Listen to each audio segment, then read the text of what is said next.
24-25 শিক্ষাবর্ষ থেকেই কোটা প্রথার বিলুপ্তি করতে হবে। যদি প্রশাসন বিলুপ্তি করতে ব্যর্থ হয়, তাহলে আমরা মানববন্ধন থেকে শুরু করেছি, আর কঠিন থেকে কঠিনতর আন্দোলন করতে বাধ্য হব। প্রয়োজনে আমরা প্রশাসন ভবন বন্ধ করে দিব, প্রয়োজনে আমরা ইসলামী বিশ্ববিদ্যালয়ের সকল শিক্ষা কার্যক্রম বন্ধ করে দিব। আমরা ক্লাস পরীক্ষার থেকে শুরু করে আরো কঠোরতর আন্দোলন করতে বাধ্য হব। আমরা প্রয়োজনে ক্লাস পরীক্ষা বর্জন করব।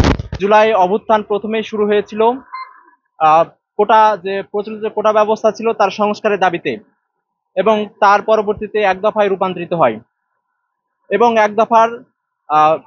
এক দফার পরিণতি হিসাবে পতিত স্বৈরাচার শেখ হাসিনা পুরো বাংলাদেশ থেকে চলে যেতে বাধ্য হয়। সংগ্রামী সহযোদ্ধা বন্ধুগণ, আমরা বলতে চাই যে যে কোটা সংস্থার যে প্রচলিত কোটা ব্যবস্থার বিরুদ্ধে আন্দোলন, এই আন্দোলনের প্রতি পূর্ণ সংহতি জানাচ্ছি। এই আন্দোলন আগামী দিনে দুর্বার গড়ে তোলা হবে, এবং আমাদের যে কথা যে যৌক্তিক সংস্কার এবং প্রচলিত যে আগের ধ্যান ধারণা এবং আগের মতোই যে কোটা ব্যবস্থা যদি থাকে, তাহলে আমি মনে করি যারা আন্দোলন করছে সকল সহযোদ্ধা বন্ধুদের সাথে কথা বলে প্রয়োজন হলে আগামীকালকে বিশ্ববিদ্যালয় প্রশাসন ভবন আমরা ব্লকেট করে দিতে বাধ্য হব। সংগ্রামী সহযোদ্ধা বন্ধুগণ, এর আগেই যেহেতু আজকে পুরো দিন সময় আছে এবং কালকে সকাল পর্যন্ত সময় আছে, সে সময়ের ভিতরে বিশ্ববিদ্যালয় প্রশাসনে যদি বোধোদয় হয়, তার জায়গা থেকে সেটি অন্যান্য বিশ্ববিদ্যালয়, যে সকল স্বায়ত্তশাসন বিশ্ববিদ্যালয়গুলো আছে তাদের সাথে কথা বলে এবং সামঞ্জস্যপূর্ণ একটি সমাধান বের করবে।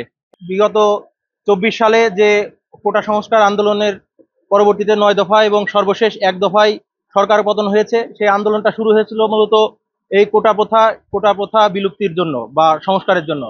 কিন্তু আমরা এই আন্দোলনে প্রায় 2000 আমার ভাই শাহাদাত বরণ করলো, প্রায় 30,000-এর মতো আমাদের ছাত্র জনতা আহত হয়ে এখনো অনেকেই হাসপাতালের বেডে মানবতার জীবনযাপন করছে।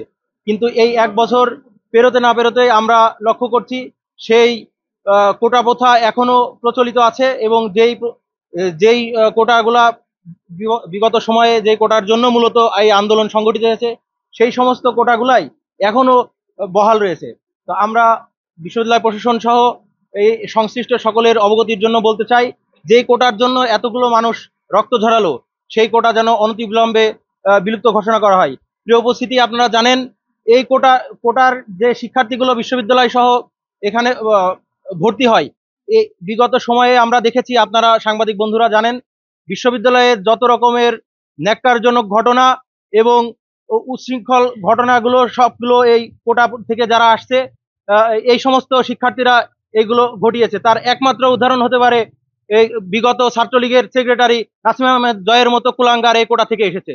সেহেতু আমরা অনতিবিলম্বে বিশ্ববিদ্যালয় প্রশাসনের কাছে বলতে চাই, দ্রুততার সাথে গুচ্ছভুক্ত অন্যান্য বিশ্ববিদ্যালয় কি বললো, কি করলো না করলো, সেটা আমাদের দেখার বিষয় নাই।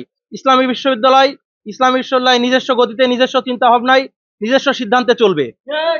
বিশ্ববিদ্যালয় একটা স্বায়ত্তশাসিত প্রতিষ্ঠান, নিজের সিদ্ধান্ত নেওয়ার এখতিয়ার বিশ্ববিদ্যালয় রাখে। সেজন্য আমি বিশ্ববিদ্যালয় সর্বোচ্চ প্রশাসনের কাছে বলতে চাই, অনতিবিলম্বে গুচ্ছভুক্ত অন্যান্য বিশ্ববিদ্যালয় কি করলো না করলো এটা আমাদের দেখার বিষয় না। তারা দ্রুত সময়ের ভিতরে এই সমস্ত অযৌক্তিক কোটাগুলো বাদ দিয়ে ভর্তি কার্যক্রম শুরু করবে, এবং শুধুমাত্র ক্ষুদ্র নিগোষ্ঠী এবং ফিজিক্যাল চ্যালেঞ্জ যে শিক্ষার্থীগুলো আছে, এরা ছাড়া কোনো কোটায় কোনো শিক্ষার্থী ভর্তি হতে পারবে না, আমাদের স্পষ্ট বার্তা।